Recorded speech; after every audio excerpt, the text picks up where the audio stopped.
प्यारे दोस्त, आज हम आपको मेहरबान दिल के बंदर की कहानी सुनाएंगे। दोस्ती और देखभाल की कहानी। एक छोटा बिल्ली का बच्चा सड़क पार करने की कोशिश करता है। अचानक एक तेज कार तेज रफ्तारी से गुजरती है और बिल्ली का बच्चा टकराकर साइड पर गिर जाता है। ये एक रोशन सुबह थी। एक छोटी बिल्ली के बच्चे ने मसरूफ सड़क को अबूर करने की कोशिश की, लेकिन ओह नहीं, एक तेज कार उसे टक्कर मारकर भाग गई। करीबी दरख्त पर बैठे हुए एक मेहरबान बंदर ने बिल्ली के बच्चे को जख्मी हालत में देखा। ऊपर के दरख्त से बंदर ने सब कुछ देखा। उसका दिल फिक्र से भर गया। अरे नहीं, इस गरीब बिल्ली के बच्चे को मदद की ज़रूरत है।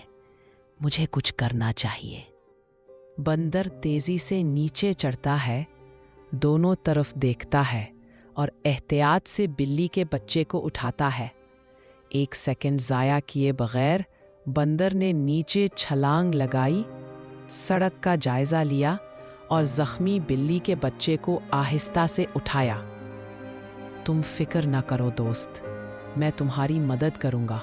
बंदर दरख्तों और गलियों में दौड़ता है, बिल्ली के बच्चे को जानवरों के एक छोटे अस्पताल में ले जाता है।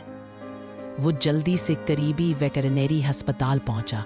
डॉक्टर ने बंदर को बिल्ली के बच्चे को पकड़े हुए देखा। वाह, कितना ख्याल रखने वाला बंदर है। आइए इस छोटे की मदद करें। डॉक्टर बिल्ली के बच्चे की टांग पर पट्टियां बांधता है। बंदर तशवीश से देखता है। डॉक्टर ने जख्म साफ किया और दवा दी। बंदर हर वक्त उसके पास रहता था। तुम जल्द ठीक हो जाओगे, मैं वादा करता हूं।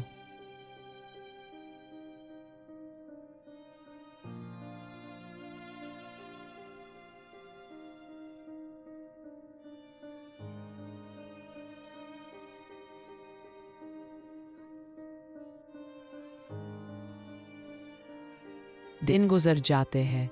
बिल्ली का बच्चा फिर से चलने लगता है। बंदर उसे दूध पिलाता है और उसके साथ खेलता है। दिन ब दिन बिल्ली का बच्चा बेहतर होता गया। बंदर ने उसे कभी अकेला नहीं छोड़ा। मियाओ, शुक्रिया मेरे मेहरबान दोस्त। बिल्ली का बच्चा जंगल में बंदर के साथ भागता और खेलता है। वो बेहतरीन दोस्त बन गए। हमेशा एक दूसरे की मदद करते रहे। देखो, दूसरों की मदद करने से दुनिया खूबसूरत हो जाती है। सूरज गुरूब होते ही बंदर और बिल्ली का बच्चा एक दरख्त के नीचे एक साथ बैठे हैं। यहाँ तक कि जानवर भी प्यार और देखभाल का मुजाहरा कर सकते हैं। लिहाजा बच्चों, याद रखें, ज़रूरतमंदों की मदद करें। ब्राइट किड मेनिया की भी यही तालीम है।